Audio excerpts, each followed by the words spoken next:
Hello, everyone. Coming to you from a nice red phone booth. Try to find a more quieter space, but this will do. So I'm excited. This is my second session, and got a few questions. So J. Tebow Cunningham asked, "What is the best way to rid a bad habit?" I saw this yesterday, and I, was asking myself and thinking about what I've done around that. I found a lot of things that don't work for me. I think part of this is it's a personal thing for each of us. But for me, the best way to rid a bad habit is through social constructs. So for instance, I think, what book was this written in? But one social construct is, every time a bad habit happens, I have to give money to charity, or I have to give money to, I think Gladwell wrote about this, I have to give money to a friend, right? So we have a bet going on. So every time I cuss before 4 p.m., which wouldn't be a habit I'd be trying to break, but if it was, every time that my friend catches me doing that, I have to give $60 to charity water, or I have to give them, my friend $50. I have to buy them drinks or buy them food. I like the charity component because it makes it so that the other person doesn't feel awkward for it. I'll give you, for instance, I used to do CrossFit training, and I had a personal trainer, and I would show up late. So sometimes I would show up 2 minutes late, 5 minutes late, 10 minutes late, and I had all these ways of rationalizing it. I'm busy, whatever. I stayed up late, had work to do, and really it was ways of me trying to say to him in a way that my time was more important than his. And that wasn't true, and it wasn't the kind thing for me to do. So what I did is I went, his name was Ben, I went to Ben and I said, "Ben, every time I'm late by Verizon time," which means if I'm supposed to be here at 6:30 and I'm here at 6:31, there's no question, it's, Verizon says so, it's not Ben saying so. If I'm late by Verizon time, then I have to give you $20. And if I'm more than 10 minutes late, I have to give you $50. That worked well. It did. It worked well for me, but come to find out, it was actually really awkward for him. So he told me later, he didn't like it. He didn't like being the enforcer. And part of the enforcement mechanism he didn't like was this idea of him benefiting from it, when I did something wrong. So not only was he the enforcer, but he's the one who was benefiting. So he changed it to a charity component. Every time that I'm late, instead of him benefiting, I gave $50 to a charity. And that worked well. So I still had the financial piece of, kind of distracting me from doing it, or so I won't do it. But he wasn't benefiting from it personally. I think there are some parallels to the ways that like referral systems also that work well. So two-way referrals can work quite well. So for instance, I'm a big fan of MealPal right now. I use it for lunches here in New York. And so I've referred a number of friends to MealPal. And MealPal is basically just a lunch system where you get $6 lunches at restaurants all over the city. And if I was telling my friends about it, but they were, I was benefiting from it, but they were not, it would seem not great. It wouldn't seem very honest. However, MealPal and others now do two-way referrals.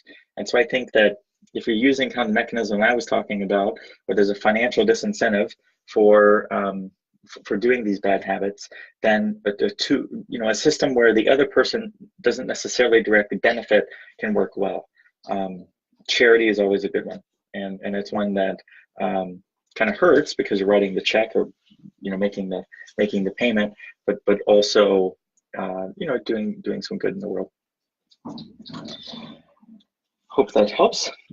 Lydia, I wanted to know, what is the most cost-effective way to get a feasibility study for a hotel? Do you know of an international company that is legit yet reasonably priced? So I'm not an expert in this, and unless the question is around online feasibility study. So I'd give two answers. If the question happens to be around kind of online feasibility study, we used to, so at my last firm, we did feasibility studies for digital properties. So basically, if somebody wanted to launch a new website in a space, or they wanted to launch a web app, that was competing, that was competitive in a certain space, then we would write a report around how likely it would be that they could rank well in Google, for instance, that they could take over social results when somebody types in something into Facebook or into YouTube, how likely it would be if they would show up in those results. And there are tools to do that online. We used to use a number of them, and then some of it's just kind of raw labor. So Google publishes some of these tools. I was actually using one earlier today. If you reach out to me directly, I can send you some of the tools that we used. If your question is around a feasibility study for actually building a hotel, that wouldn't be my expertise, but I will say that one of the things that served me well is building a network of people online and a lot in person, and then figuring out like basically referral chains. Since I sold my company, this is something that I have a lot more time to do now, but I used to use it for sales, but I also did it for things like this. So I'll give you, for instance, I'm interested in the forklift tire space. And I don't know a whole lot about forklift tires. I had a conversation with a guy who owns a forklift dealership. He was telling me some information, and he thought it would be cool for my next business. And I don't know a lot about the business. So I went out to a network that I'm part of. I'm part of this group called Entrepreneurs Organization. And I searched all the members who ran the tire business. And then I emailed them. There were about 9 members that ran the tire business. I emailed all 9 of them and I said, hey, would you be willing, I'm in the New York chapter, would you be willing to help me learn more about the tire business? I'm looking for 30 to 45-minute experience share. I'll send you a list of questions in advance and we could talk on the phone. All 9 people responded. Now, part of that is the power of the network that I was asking, but also part of it is that this kind of like asking people, just like you did to me, by the way, works remarkably well. And oftentimes they may not be able to help me, but they can refer me to someone who can. And so in this scenario, saying, you know, I guess in this scenario, I would figure out who that network might be for you. So that network might be friends, might be family, might be church, might be some entrepreneur friends, you know, might be this group that's right here. But I would find someone who's an expert, who's built a hotel, for instance, and then see who they used, or someone who's in the hotel space and ask around. I have a friend who I met with last week, and he just bought a company, and they have a website, and I had some concerns around the security of the website, the way the website was built. And so I did kind of a quick audit for him, and then did some research and asked some of my colleagues around who would be a good kind of security researcher who could perform some of these tasks and you know, kind of audit the website. And it's all about network. So I guess my point here is finding someone like me. I'm pretty close to the security space, so I can help vet people. In your scenario, finding somebody who's close to the hotel space and seeing you know, who they use for feasibility studies, for instance, might be valuable or helpful. Robin asks, when you look up my name on Facebook, there's an advertisement for a page of someone I do not even know, an unauthorized advertisement. Isn't that spam? I reported to Facebook, messaged them, and blocked them, but it is still there. Would you know how to remove it? What title do I hire to help me with this type of issue? Thank you. I'm actually going to search in real time, searching and see if I see what she's seeing. I'm curious if it's retargeting.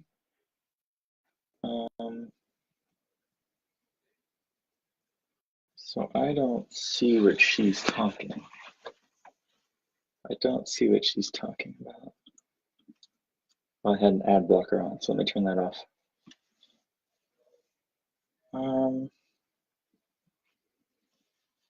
Yeah, I still don't see it.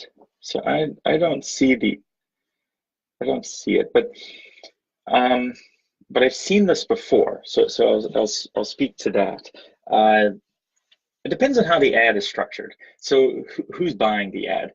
Facebook in the last 2 to 3 weeks has started a campaign around publicizing more information about who's buying ads. So it's starting with politics, but it's starting to filter into other types of ads. So I would figure out who's running the ad. Oftentimes, if you're searching for people's names and they're not famous people and ads are showing up, it is, you know, one of these like intellect services. There's like reverse white pages services. They're like services around criminal background checks, and it's all allowed. So there could be a number of things happening here. One is there's basically a way of adding variables into advertisements based on what the user searches for. So if your search phrase was your name, Robin Turpin, then there's a way of saying, hey, show my ad, and then put whatever they typed in up there, insert it here. And so it's a way of just, you know, it's basically a variable ad. It's a dynamic ad. So anything you type in, if it met the criteria for showing the ad, would show up as part of the ad, if that makes sense. So while it may look heavily customized to you, it is actually just customized to whatever you could have typed in and made that ad show up. So that's one scenario. Second scenario is the ad is actually targeted. Somebody actually bought the ad based on your name. I don't know if you have a famous name or why someone would do that. There were actually some stories that went around. I used to tell this when I did a lot of speaking. There were some stories that went around, this is probably 7 or 8 years ago now, where people would do exactly this, where they would create one-to-one targeted ads, where if you search for somebody's name, or even worse, if that person, like if you were to log into Facebook, you would see ads in your Facebook newsfeed and no one else would see them. They specifically targeted you and you only. That type of targeting has largely gone away. So Facebook caught a lot of fire for that. And they got a lot of, you know, there was a bunch of blog posts written about it and some kind of funny stories and also some kind of scary stories about it. And by and large, this type of targeting, you know, isn't there. So I guess the would be if there is, if you're on a list of some type. So I'll give you, for instance, my brother, I wouldn't like that I would say this, my brother got DUI when he was younger.